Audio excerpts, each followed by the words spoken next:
ನಮ್ಮ ಮೈಸೂರಿನ SP office ಪಕ್ಕದಲ್ಲಿ ಪೊಲೀಸ್ ಅಕಾಡೆಮಿ ರಸ್ತೆಯಲ್ಲಿ ಫೋರಮ್ವರೆಗೂ ಒಂದಷ್ಟು 30-40 ಮರ ಕಡಿಬೇಕು ಅಂತ ನನಗೆ ನಿನ್ನೆ 10ನೇ ತಾರೀಕು ವಿಚಾರ ಗೊತ್ತಾಯಿತು. ನನಗೆ ಈಗ ಕಡಿತಾರೆ ಅಂತ ಯಾರಿನೋ ಮಾಹಿತಿ ಬಂತು.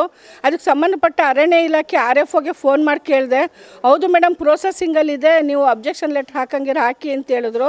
ಸೊ ಆದರೆ ನಾನು ಇದನ್ನು 2019ರಲ್ಲೇ ಕೂಡ ಈ ರಸ್ತೆಯಲ್ಲಿ ಮರಗಳನ್ನ ಹನನ ಮಾಡಬಾರ್ದು, ಏಕೆಂದರೆ ಅವಾಗಲೇ ಪ್ರೋಸೆಸಿಂಗಲ್ಲಿ ಇತ್ತಿದ್ದು.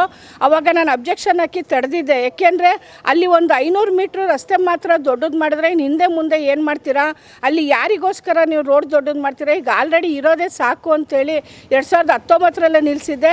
ಆದರೆ ನನಗೆ 10ನೇ ತಾರೀಕು ಮತ್ತೆ ಮಾಹಿತಿ ಬಂದಾಗ ಅರಣ್ಯ ಇಲಾಖೆಯಲ್ಲಿ ಫೋನ್ ಮಾಡಿ ಕೇಳಿದಾಗ ಸರಿ ನೀವು ಒಂದು ಅಬ್ಜೆಕ್ಷನ್ ಕೊಡಿ ಅಂತ ಹೇಳಿದ್ರು. ನಾನು 11ನೇ ತಾರೀಕು ಅಬ್ಜೆಕ್ಷನ್ ಕೊಟ್ಟು ನಮ್ಮ DCF ಬಸವರಾಜ್ ಸರ್ಗೆ ಮೆಸೇಜ್ ಹಾಕ್ತೆ. ಆಗ ಅವರು ನೋಟೆಡ್ ಅಂತ ಹಾಕಿದರು.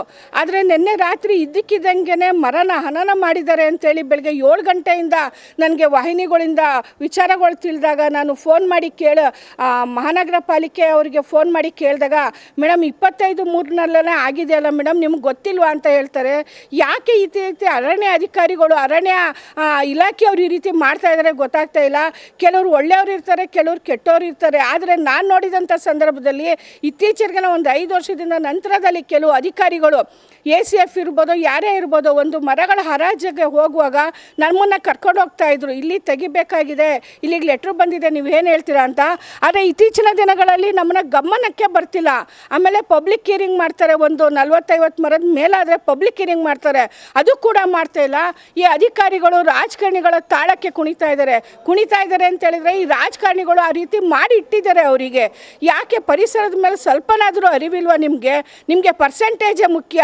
ಮಾಡಿ ಸ್ವಾಮಿ, ಬೇರೆ ಬೇರೆ ಕೆಲಸಗಳಿದೆ ಮಾಡಿ. ಉದ್ಯಾನವನಗಳಲ್ಲಿ ಬೇಲಿ ಇಲ್ಲದೆ ಅಲ್ಲೆಲ್ಲ ಒಳಗಡೆ ಹಸು ಕರುಗಳು ಹೋಗಿ ಗಿಡ ಹಾಳು ಮಾಡ್ತಿದೆ ಅಂದರೆ ಅದನ್ನು ಮಾಡೋಕ್ಕಿಲ್ಲ. ನೀವು ಕೆಲವು ಬಡವ್ರಿಗೆ ಏನೋ ತೊಂದರೆ ಇದೆ ಅಂದರೆ ಅದನ್ನು ಮಾಡೋಕ್ಕಿಲ್ಲ. ನಮ್ಮ ಹತ್ರ ಸಾವಿರಾರು ರೂಪಾಯಿ ಟ್ಯಾಕ್ಸ್ ತೊಗೊಂಡು ಅದರಲ್ಲೂ ದುಡ್ಡು ತಿಂತಾ ಇದ್ದೀರಾ. ಯಾಕೆ ಈ ಮರನ ಹಾಳು ಮಾಡ್ತಾ ಇದ್ದೀರಾ? ನನಗಂತೂ ಒಂದು ಗೊತ್ತಾಗ್ತಾ ಇಲ್ಲ.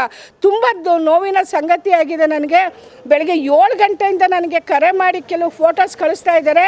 ಮರ ಕಡಿಬೇಕಾದ್ರೆ ಮೇಲ್ಗಡೆಯಿಂದ ಕಡ್ಕೊಂಬರ್ತಿದ್ರು, ಅದನ್ನು ಕಡ್ಕೊಂಬರುವಾಗ ಜನ ಬಂದು ಅಬ್ಜೆಕ್ಷನ್ ಆಗ್ತಾರೆ ಅಂತೇಳಿ ಆ ಮರ ಕಡಿಯೋನು ನಿಜವಾಗ್ಲೂ ಅವನಿಗೆ ಒಳ್ಳೇದಾಗಲ್ಲ. ಅದಕ್ಕೆ ಸಂಬಂಧಪಟ್ಟ ಯಾರ್ಯಾರು ಮರ ಕಡಿಬೇಕು ಅವರೆಲ್ಲ ಹಾಳಾಗೋಗ್ತಾರೆ.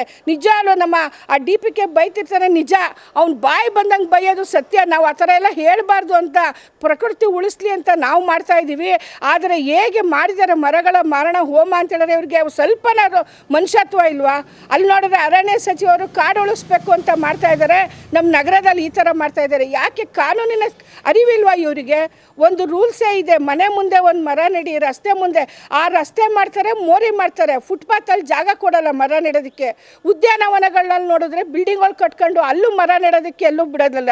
ಇನ್ನು ಎಲ್ಲಿ ಸ್ವಾಮಿ ನಾವು ಮರಗಳನ್ನ ಬೆಳೆಸೋದು? ಇರೋ ಅಂಥ ಮರಗಳನ್ನೆಲ್ಲ ಈ ಥರ ಹನನ ಮಾಡ್ತಾ ಕೂತ್ರೆ ನಾವು ಪರಿಸರ ಉಳಿಸೋದು ಹೇಗೆ? ಮುಂದಿನ ಪೀಳಿಗೆಗೆ ನಾವು ಪರಿಸರ ಹೇಗೆ ಕೊಡೋದು? ಪಕ್ಷಿಗಳು ಹೇಗೆ ಬದುಕುತ್ತೆ? ಇವರು ಕೋಟ್ಯಾಂತರ ರೂಪಾಯಿ ಹಣ ಮಾಡಿ AC ಕಾರು AC ಬಂಗಲ್ಲಿ ತಿರ್ಕೊಂಡು ನಿಂತಿರ್ತಾರೆ. ಮಧ್ಯಮ ವರ್ಗದವರು ಹೇಗೆ ನಾವು ರಸ್ತೆಯಲ್ಲಿ ತಿರ್ಗಾಡೋದು ಹೇಗೆ ಮರಗಳು ಇಲ್ಲದೆ ಹೋದರೆ? ಸ್ವಲ್ಪನಾದರೂ ಮನುಷ್ಯತ್ವ ಬೇಡವಾ? ಈಗ ಈ SP ಆಫೀಸಲ್ಲಿ ಆಗಿರೋದು ನೋಡಿದ್ರೆ ತುಂಬ ಬೇಜಾರಾಗ್ತಾ ಇದೆ. ಇನ್ನು ಮುಂದೆ ಈ ರೀತಿ ಹಾಕೂಡ್ದು. ಈ ರೀತಿ ಏನಾದ್ರು ಆದರೆ ನಾವು ನ್ಯಾಯಾಲಯದಲ್ಲಿ ಮೊರೆ ಹೋಗ್ತೀವಿ. ಅದಕ್ಕೆ ಸಂಬಂಧಪಟ್ಟ ಅಧಿಕಾರಿಗಳು ಯಾಕೆ ಈ ರೀತಿ ಮಾಡ್ತಿದ್ದೀರಾ? ಸ್ವಲ್ಪ ಪರಿಸರನ ಉಳಿಸಿ ಮುಂದಿನ ಪೀಳಿಗೆಗೆ ಅನುವು ಮಾಡಿಕೊಡಿ ಅಂತ ನಾನು ಈ ಸಂದರ್ಭದಲ್ಲಿ ಹೇಳೋಕ್ಕೆ ಇಷ್ಟಪಡ್ತೀನಿ.